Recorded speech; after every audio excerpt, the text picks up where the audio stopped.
Assalamualaikum warahmatullahi wabarakatuh. Waalaikumsalam warahmatullahi wabarakatuh. Nyala tapi gak bunyi. Baterainya kali.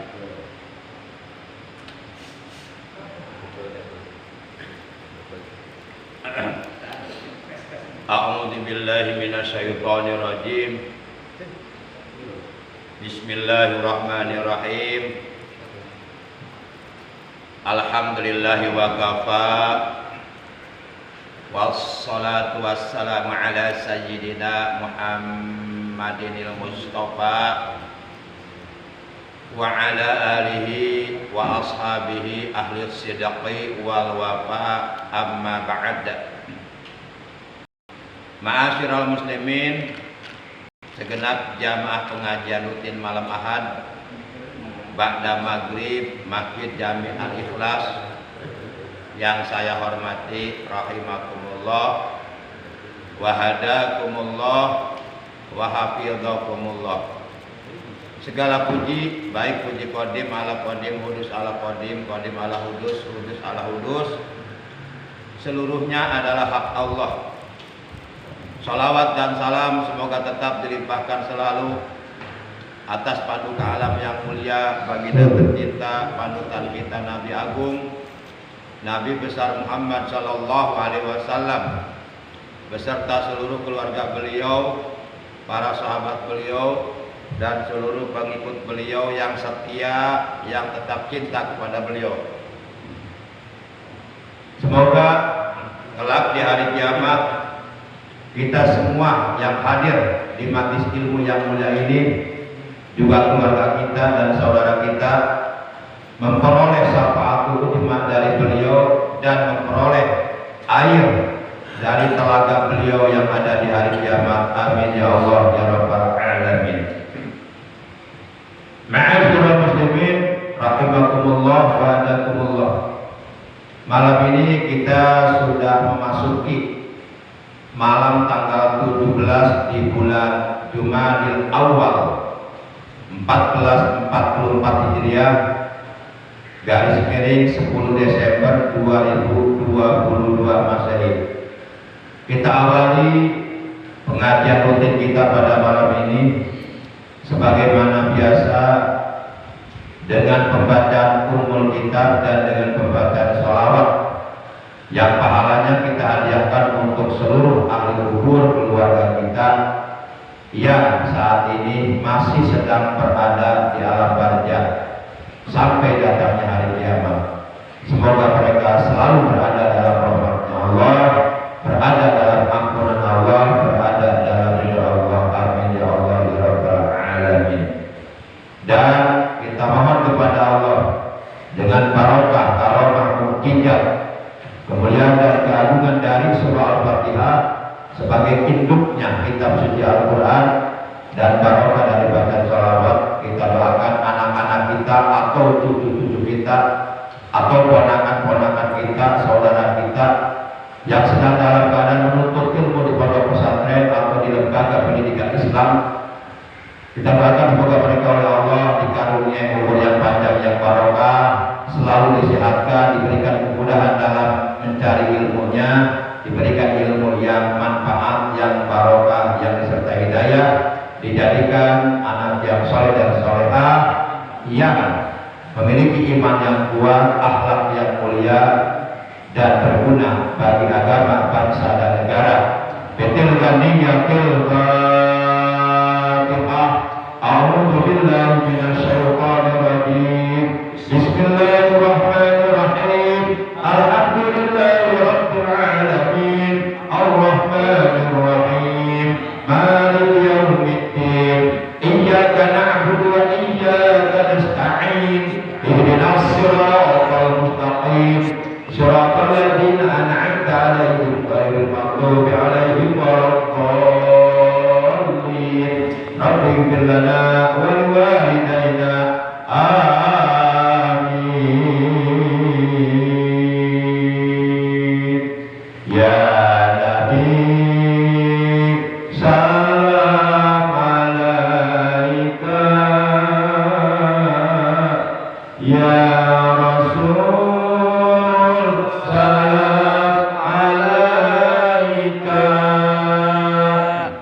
Ya Habib salam alaika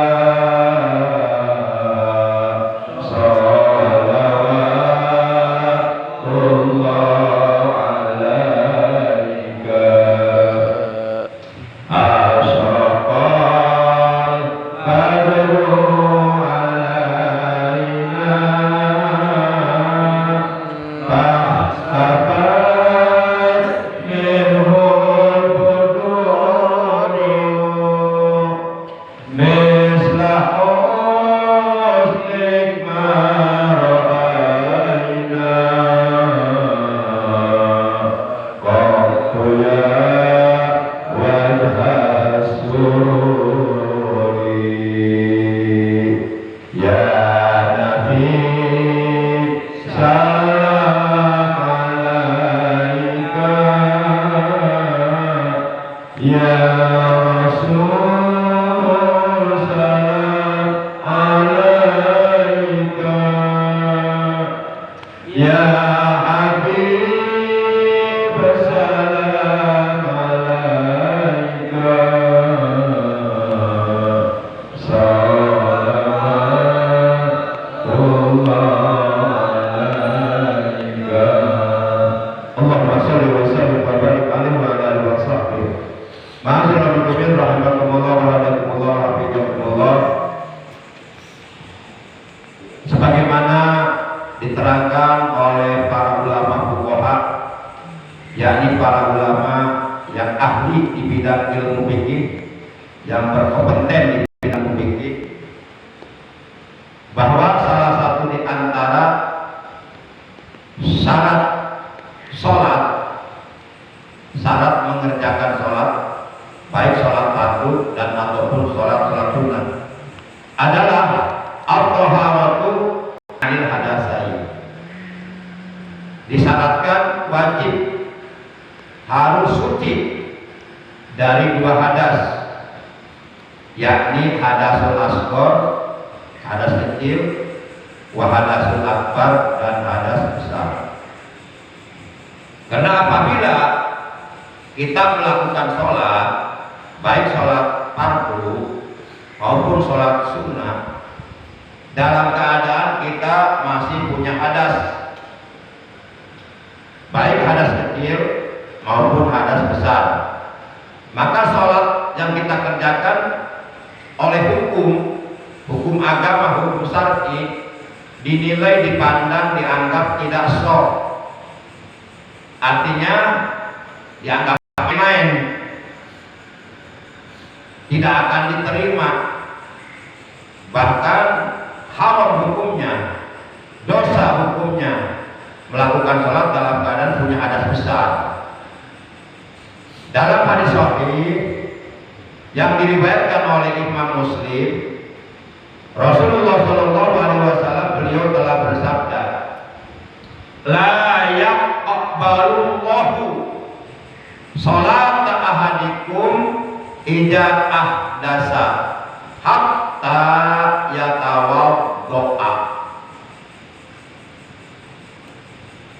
Dalam hadis ini Rasulullah bersabda, la yaqbalu, tidak akan menerima sopo Allahu Gusti Allah sholat ahadikum, akan sholatnya salah seorang di antara kalian, ija apabila ahdasa, ia mempunyai hadas, hatta sehingga yatawaddoa, ia berwudu.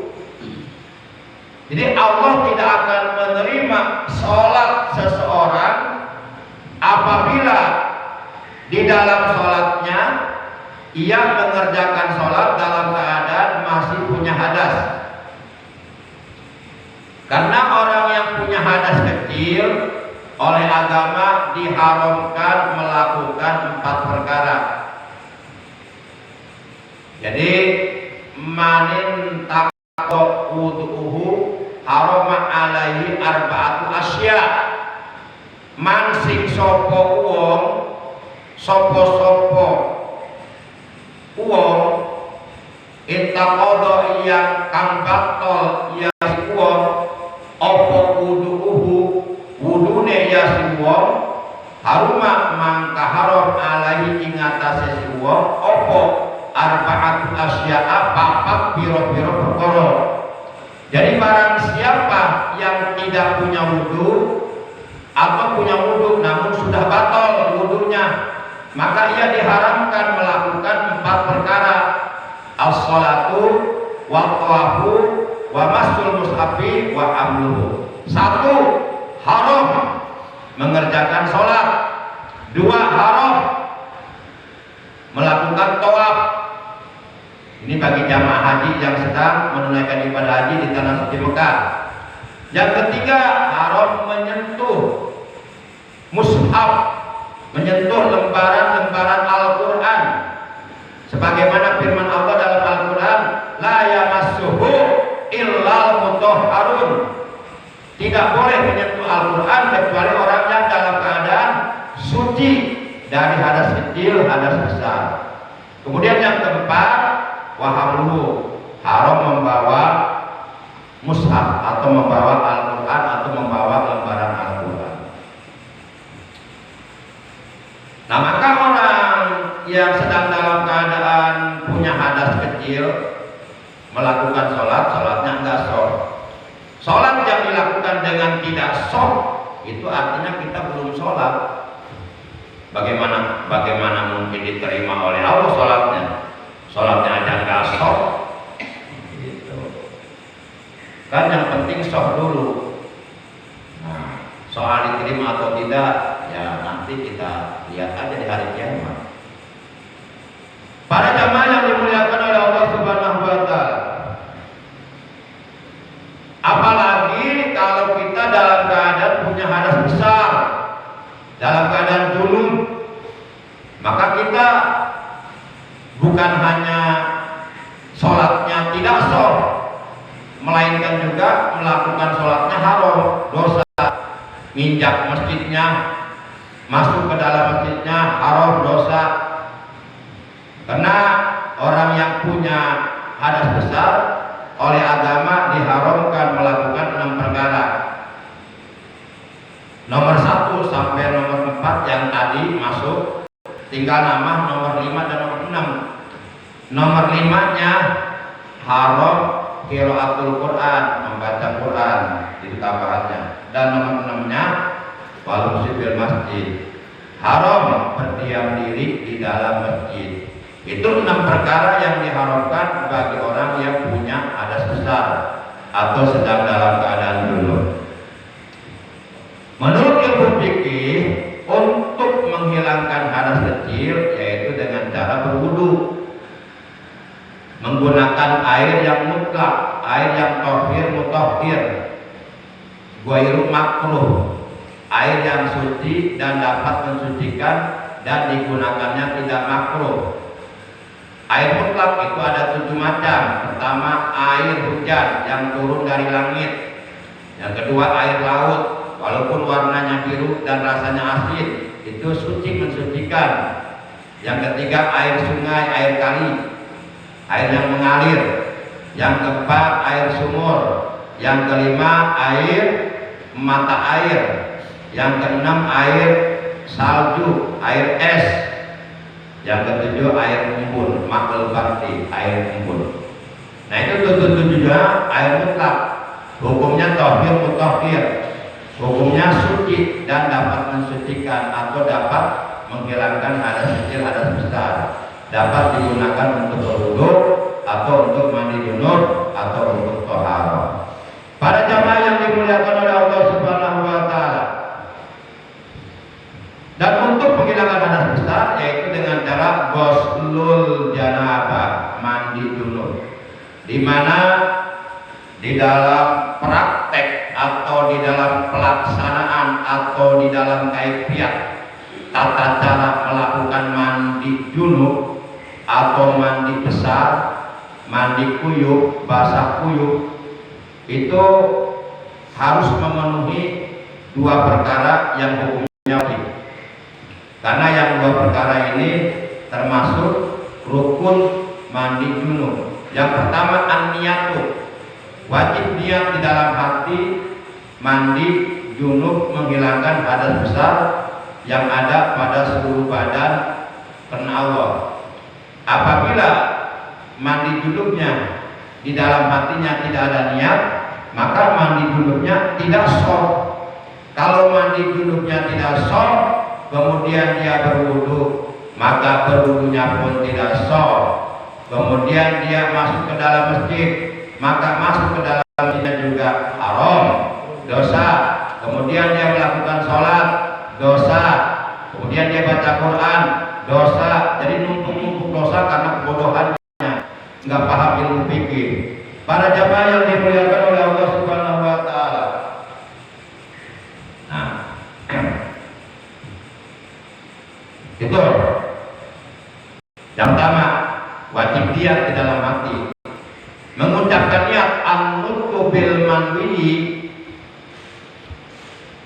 sunnatun. Mengucapkan niat dengan lisan itu hukumnya sunnah. Wa mahalluha al-qalbu. Tempat niat itu di dalam hati, bukan di lisan. Mengucapkan niat dengan lisan hanya sekedar sunnah, hanya sekedar membantu untuk mengkonsentrasikan niat yang ada di dalam hati, dibantu dengan mengucapkan niat dengan lisan. Jadi liyusa'idal lisanul qalba, membantu lisan mengkonsentrasikan niat yang ada di dalam hati. Wa mahalluhal qalbu, tempatnya itu di hati. Makanya ketika kita melakukan mandi junub, begitu air disiramkan ke muka, di situ niat. Kalau umpama pakai gayung ya disiramkan ke muka itu air.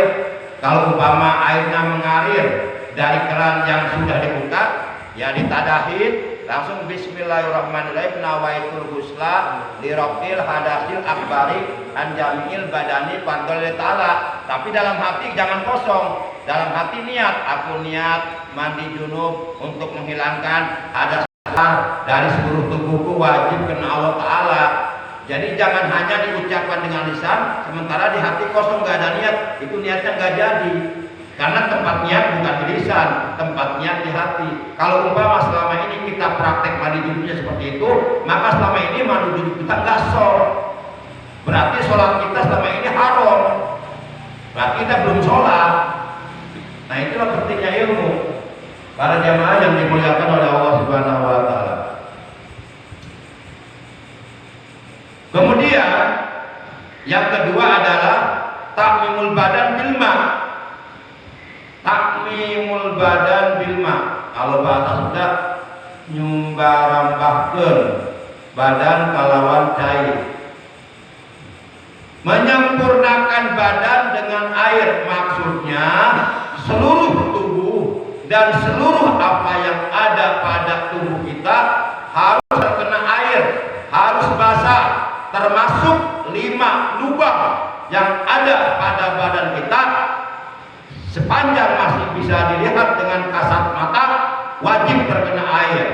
Pertama lubang hidung, yang kedua lubang rongga mulut, yang ketiga lubang telinga, yang keempat lubang kuku dan lumpur. Sepanjang yang masih bisa dilihat harus terkena air. Kecuali apabila sudah tidak bisa dilihat, itu enggak wajib terkena air. Rongga mulut ketika mandi junub itu harus terkena air. Caranya ambil air yang suci, mensucikan, masukkan ke dalam mulut, kita kumur-kumur.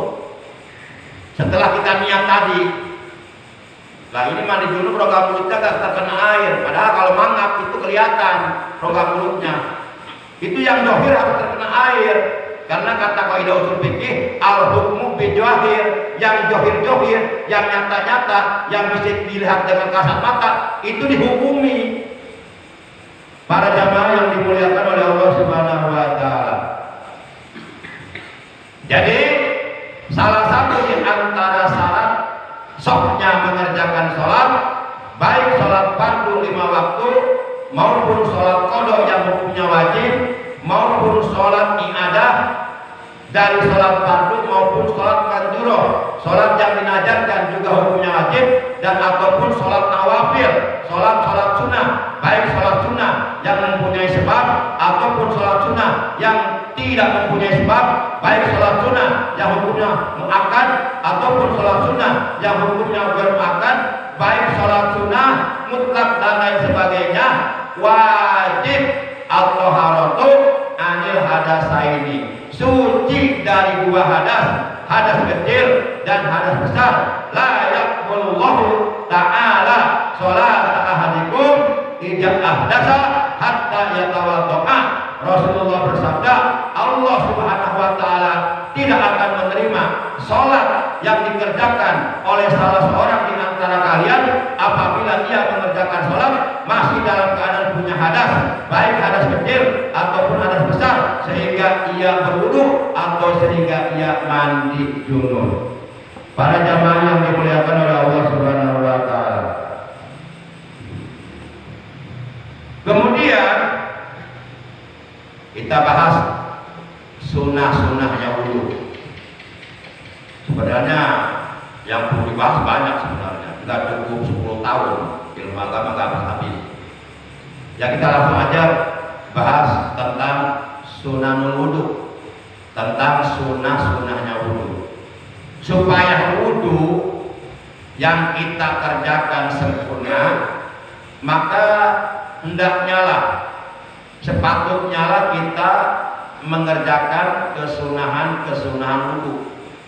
Jadi jangan hanya mengerjakan kefarduan wudu, jangan hanya mengerjakan perkara-perkara yang wajib yang ada di dalam wudu, akan tetapi juga kerjakanlah perkara-perkara yang sunnah yang berkaitan dengan wudu, agar wudu yang kita lakukan sempurna.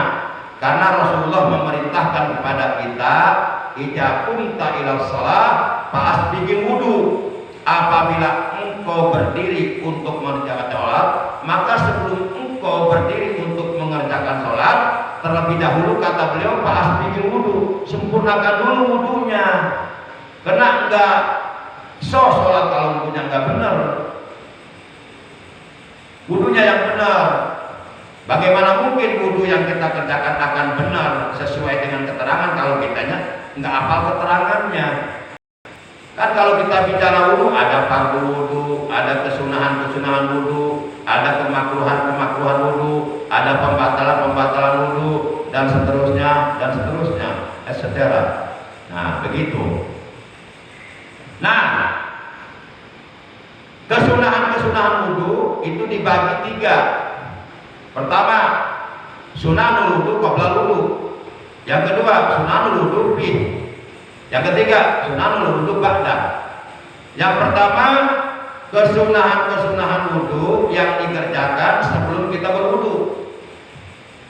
Yang kedua, kesunahan wudu yang dikerjakan ketika kita sedang berwudu atau di dalam wudu atau ketika wudu sedang berlangsung. Yang ketiga, kesunahan wudu yang dikerjakan sesudah selesai berwudu. Nah, ini apabila 3 macam kesunahan semuanya kita lakukan, itu menandakan wudu yang kita kerjakan sempurna.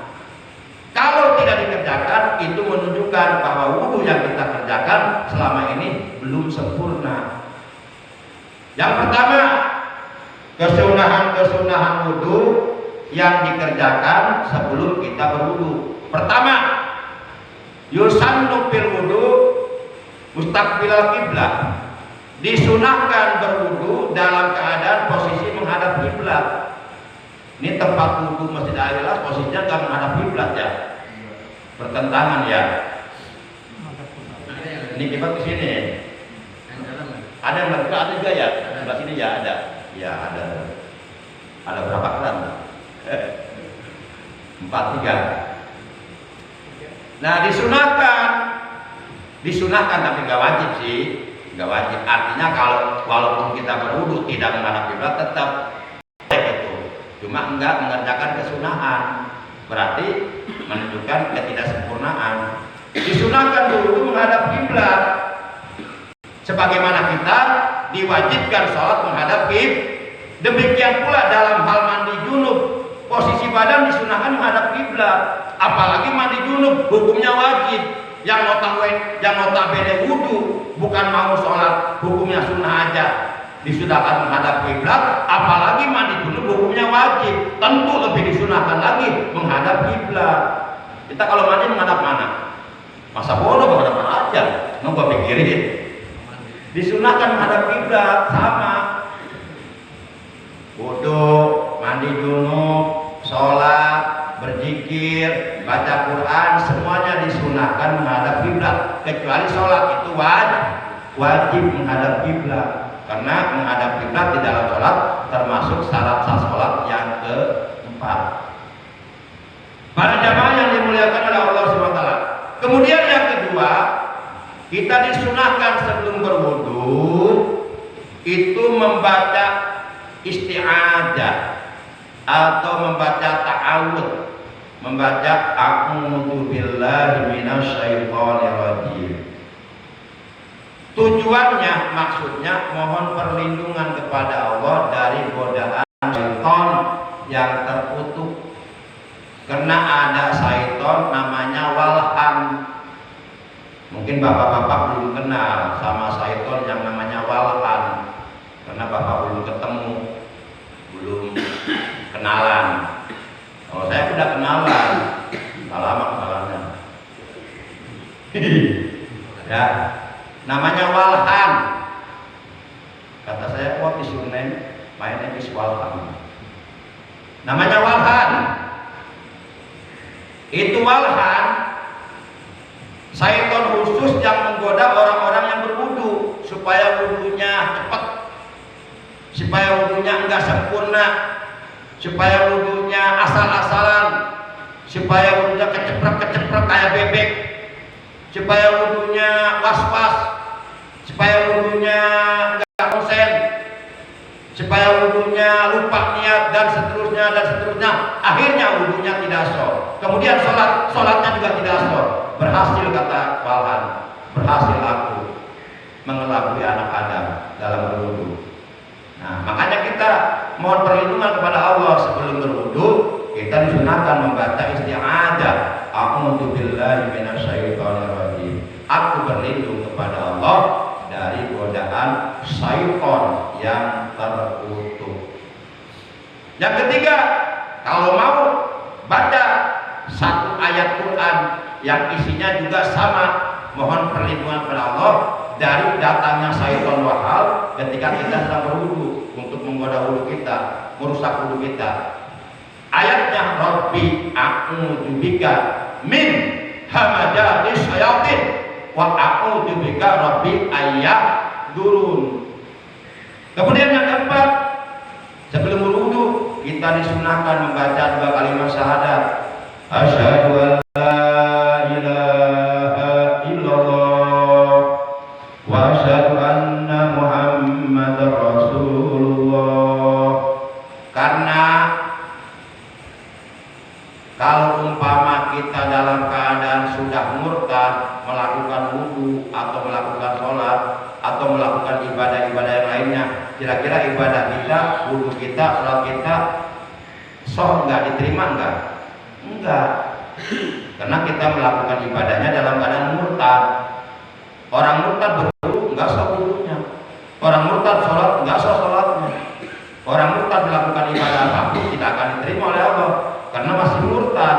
Nah, untuk mengantisipasi, untuk jaga-jaga, kalau tanpa disadari, kalau dengan kebodohan kita, dengan ketidaktahuan kita tentang hal-hal yang dapat memurtadkan kita, baik berupa ucapan, berupa perbuatan atau sikap dan yang lain sebagainya. Kalau pernah kita mengerjakan kemurtadan, nah untuk mengantisipasi ke arah sana, maka sebelum berwudu kita membaca dua kalimat syahadat, asyhadu an la ilaha illallah wa asyhadu anna muhammadar rasulullah. Kemudian disunahkan yang kelima, disunahkan sebelum kita membaca basmalah mencuci kedua telapak tangan dan seterusnya. Disunahkan memuji kepada Allah. Membaca sholawat dulu setelah 2 kalimat syahadat. Kita membaca sholawat dulu kepada Nabi Muhammad SAW. Membaca sholawatnya yang pendek saja. Allahumma sholli ala sayyidina Muhammadin wa ala alihi wa sahbihi wa sallim. Jangan ya Nabi salam, jangan itu, jangan.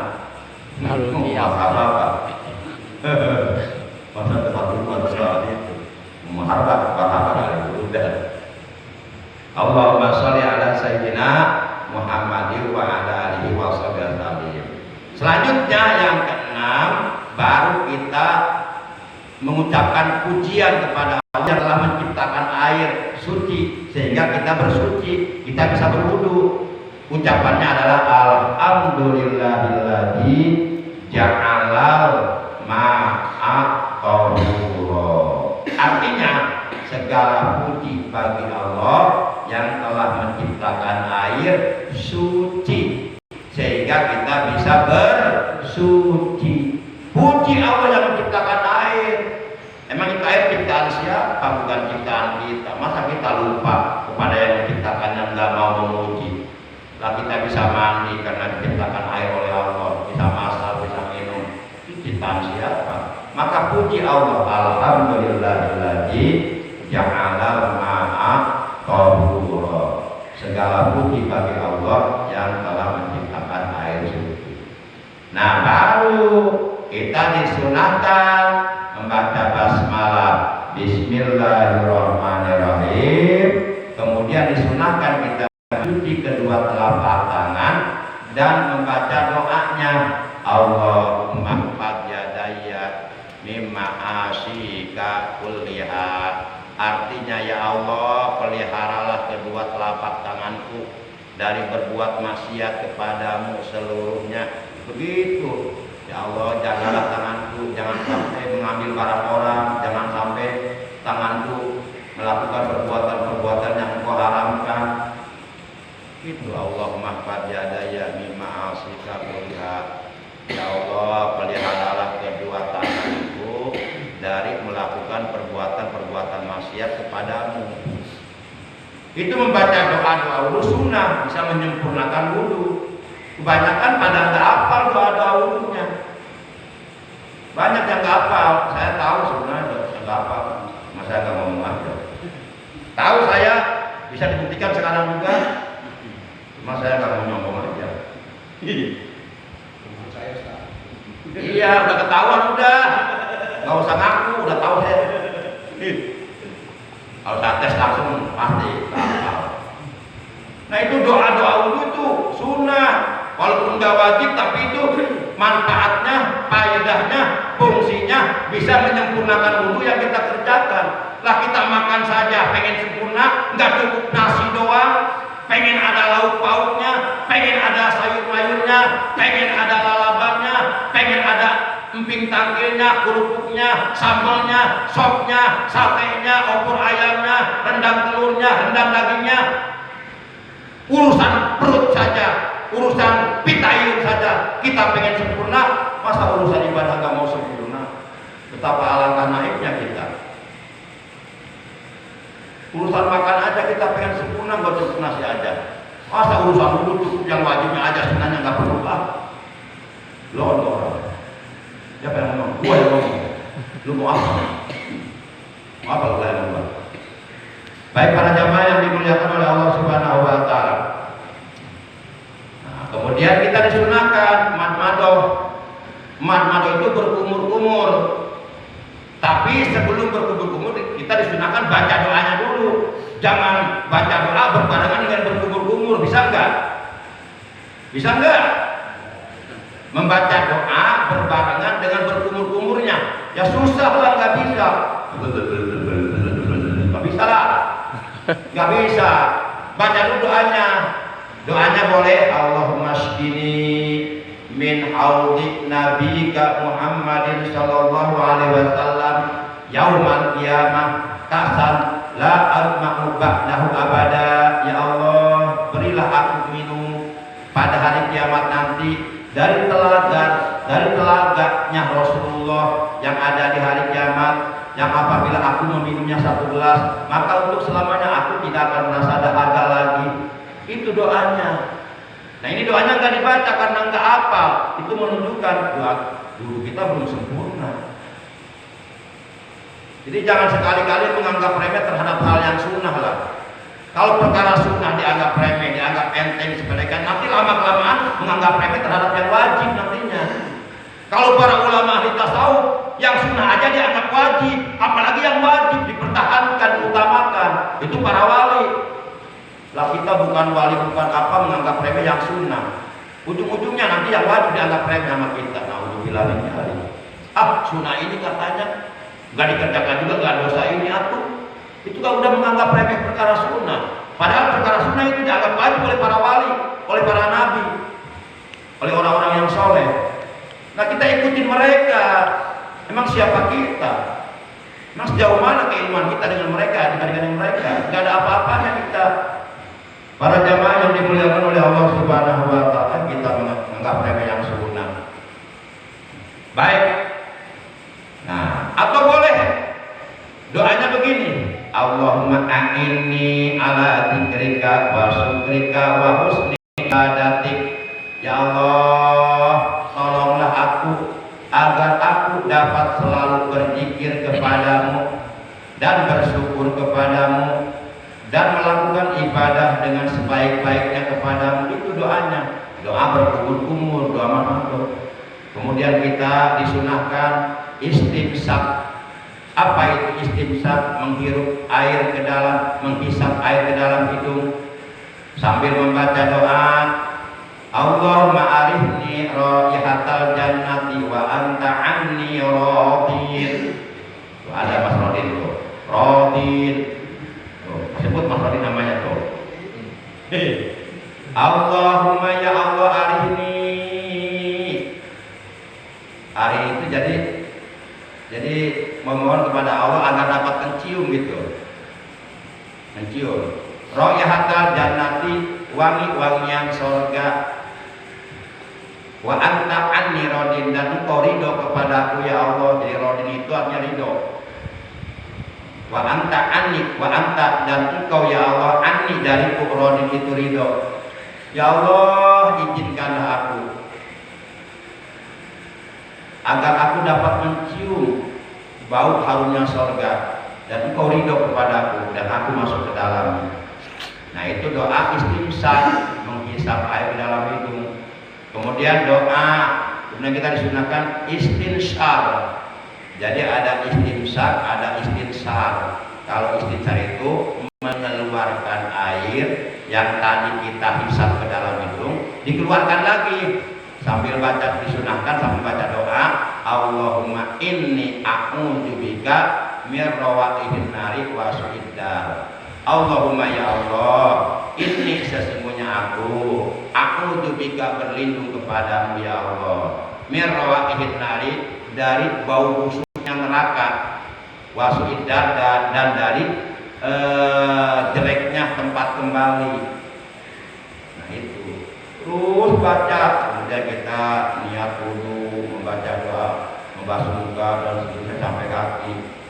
Ini sebenarnya saya pengen melanjutkan, tapi oleh karena sudah masuk waktu isya, jadi nggak bisa dilanjutkan karena terbatas waktunya. Dan bagi jamaah Masjid Al-Ikhlas, kalau memang pada isya nggak ada acara kemana-mana, yuk kita sama-sama bareng hadir dengan saya di Majlis Dzikir Al-Hayat di kediamannya Bapak Haji Abdul Rahman. Itu depan tuh, pertigaan belok kiri itu. Yang dulu kita sama-sama hadir di situ, yang waktu itu acara wiridannya berbarengan di Al-Istiqomah, sampai santri-santri saya tiba-tiba nyasar ke Istiqomah, sehingga panitia Istiqomah bingung, gak diundang kok datang ya. Salah sasaran, salah alamat ya.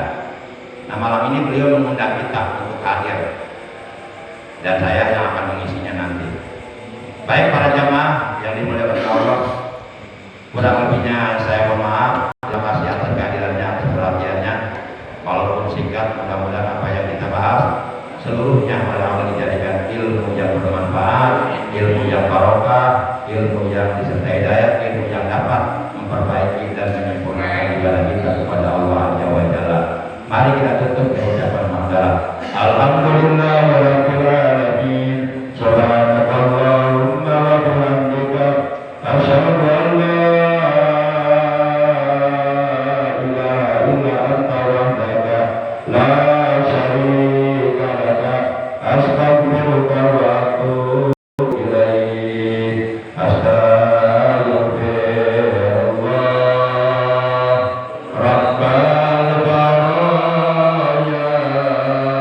Astaghfirullah minal khataya. Ya Rasulullah salamun alaik. Ya Rabbi asyalil wadarati ababatayati rata'alami. Ya uhailal judi wal karami. Ya uhailal judi wal karami. Allahumma fir lana wa li walidina wa li walidina warhamna warhamhum waj'al jannata maswahum wa ma'wahum. Rabbana atina ilman nafi'an wal hidayah wal barakah. Allahumma alif man fi'al islam wal muslimin. Allahumma barik lana fi kulli ma a'taitana. Allahumma rizqna halawatal iman. Allahumma ja'alna abdan syakura wa ja'alna abdan syakura. Wa sallallahu ala sayyidina Muhammadin wa ala alihi wa sahbihi wa sallam. Walhamdulillahi rabbil alamin. Syukran kasih.